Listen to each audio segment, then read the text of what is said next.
Digha ভ্লগের first পার্টে তো তোমরা দেখেই নিয়েছো প্রথম দিন আমরা কীরকম এনজয় করছিলাম। এটা ছিল আমাদের হোটেলের বাইরে থেকে লুকটা। তো এবার আমরা মন্দিরে যাওয়ার জন্য তৈরি হয়ে নিয়েছিলাম সেকেন্ড দিন বিকেলবেলায়। তো তো আমাদের একটু আগে সমুদ্রে স্নান করতে গিয়েছিলাম, স্নান হয়ে গেছে আর খাওয়া দাওয়াও হয়ে গেছে। এখন ঠিক আছে, এই যে আর মন্দিরে যাব। ওই যে বুবা রেডি হয়ে গেছে, চলো চলো অনেকক্ষণ পরে। চলো চলো মন্দিরে যাওয়া যাক। স্টেশনের খুব কাছাকাছি মন্দিরটা, তো চলো।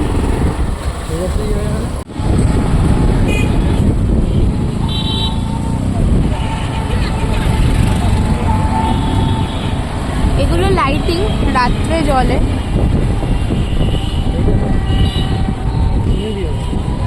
এই যে মন্দির, ওইদিকে পার্কিং এর জায়গা আছে।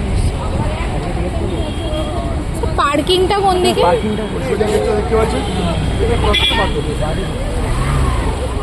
তো সামনে এই যে সোজা রাস্তাটা তোমরা দেখতে পাচ্ছ, এখান দিয়ে কিন্তু গিয়ে বেশ কিছুটা দূর গিয়ে তারপরে বাঁ দিকে গেলে তোমরা পার্কিংটা দেখতে পাবে।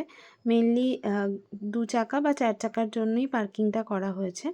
তো এরিয়াটা কিন্তু বেশ কিছুটা বড়, অনেকটাই বড়, এবং পুরীর জগন্নাথ মন্দিরের আদলেই এটা যেহেতু করা হয়েছে, দেখতে কিন্তু বেশ সুন্দর লাগছিল।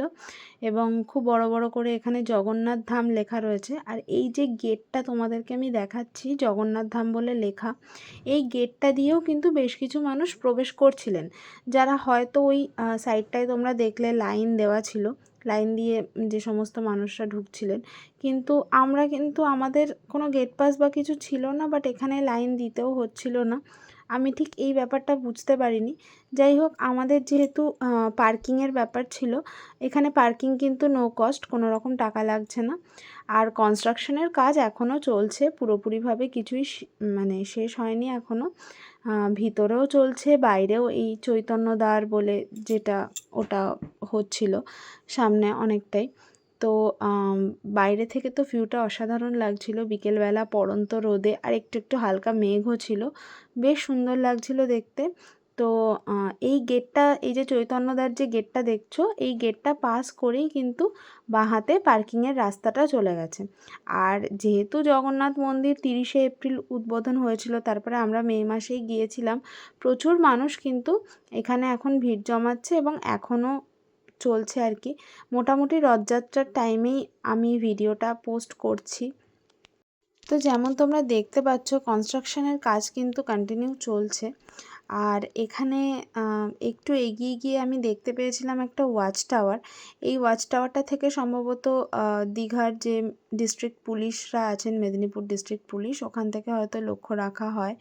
হ্যাঁ, এই যে এই রাস্তায় তোমরা দেখতে পাচ্ছ, এখানে পার্কিং 2 চাকা এবং 4 চাকার জন্য আলাদা আলাদা জায়গা করা রয়েছে। আর এখান দিয়ে সোজা কিছুটা হেঁটে গিয়েই জুতো এবং মোবাইল রাখার জায়গা রয়েছে। তো ক্যামেরা নিয়ে এখানে প্রবেশ করা যাচ্ছিল না। ক্যামেরা স্টিক বা ক্যামেরা নিয়ে কোনো কিছুই নিয়ে প্রবেশ করা যাচ্ছিল না, জাস্ট হ্যান্ড মোবাইল নিয়ে তোমরা প্রবেশ করতে পারো এই যে 4 চাকা রাখার এই জায়গাটা। এবং সামনে এইভাবে ব্যারিকেড করা রয়েছে, প্রচুর মানুষ যাতায়াত করছিলেন। এখানেই 2 হুইলারগুলো পার্কিং করা হচ্ছে। তো আমরা পার্কিং করে সামনের দিকে এগিয়ে যাচ্ছিলাম, চলো দেখতে থাকি।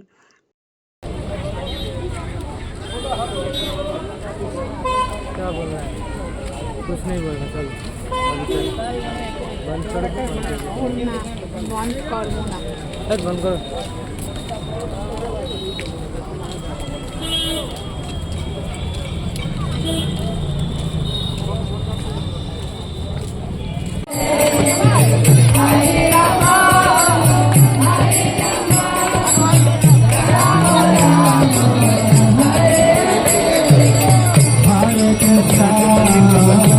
কি হয়েছে, ঘুরছে?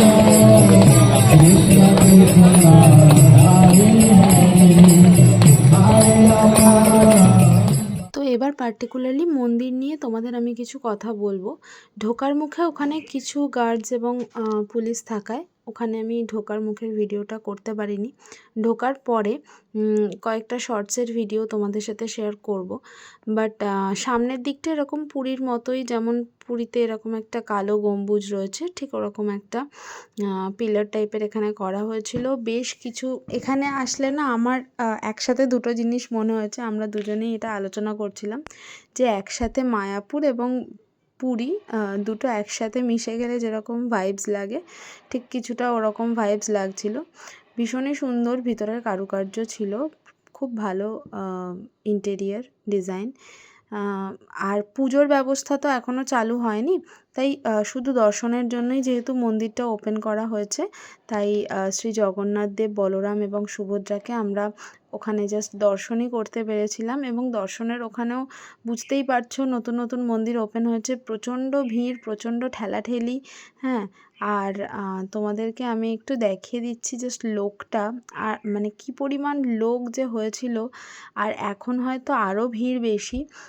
আর ওখানে না একদম মন্দিরের সামনে, একদম মানে মন্দির না অ্যাকচুয়ালি মূর্তির সামনে একটু যে প্রণাম করব দাঁড়িয়ে, প্রণামও করতে পারছিলাম না। ভিডিও খুব একটা করতে দিচ্ছে না ওখানে, বারবার বারণ করছিলেন ওনারা। তাও যেটুকু সম্ভব, মানে যেটুকু দেখানো সম্ভব সেটুকুই আমি ভিডিও করতে পেরেছি। ওনারা বারবার বারণ করছিলেন, সামনে বয়স্ক মানুষ ছিলেন, একদমই ভিডিও করতে দিচ্ছিলেন না ওনারা। তো তোমরা দেখতেই পাচ্ছ মন্দির কিন্তু একদম ঝাঁ চকচকে পরিষ্কার এখানে। আর মন্দিরের পিছন দিকে ওই একটু করে লাড্ডু টাইপের একটু করে প্রসাদ দেওয়া হচ্ছিল, ওটা হয়তো ভগবানের নিত্যদিনের যে প্রসাদ সেরকমই। আর ভগবানকে যে ফুল মালা দেওয়া হয় সেখান থেকেই ওই জুঁই ফুল বা বেলফুল ওই ধরনের কিছু ফুল দেওয়া হচ্ছিল। তো তারপর আমরা ওখান থেকে এসছিলাম প্রায় অনেক সন্ধ্যের দিকে, আর রাতটুকু কাটিয়ে সকালে এবার বাড়ি যাওয়ার জন্য প্রস্তুতি। তো দীঘার এই পুরো ভ্লগটা তোমাদের কেমন লাগলো অবশ্যই জানিও। তো আর এখানে আগের ভিডিওতে তোমাদের আমি বলেছিলাম যে যে নদীটার নাম বলতে পারবে তার নাম শাউট আউট দেবো। তো কমেন্টে এখানে মিসেস মুখার্জি জানিয়েছেন যে এটা হলদি নদী, একদম সঠিক। তো থ্যাংক ইউ।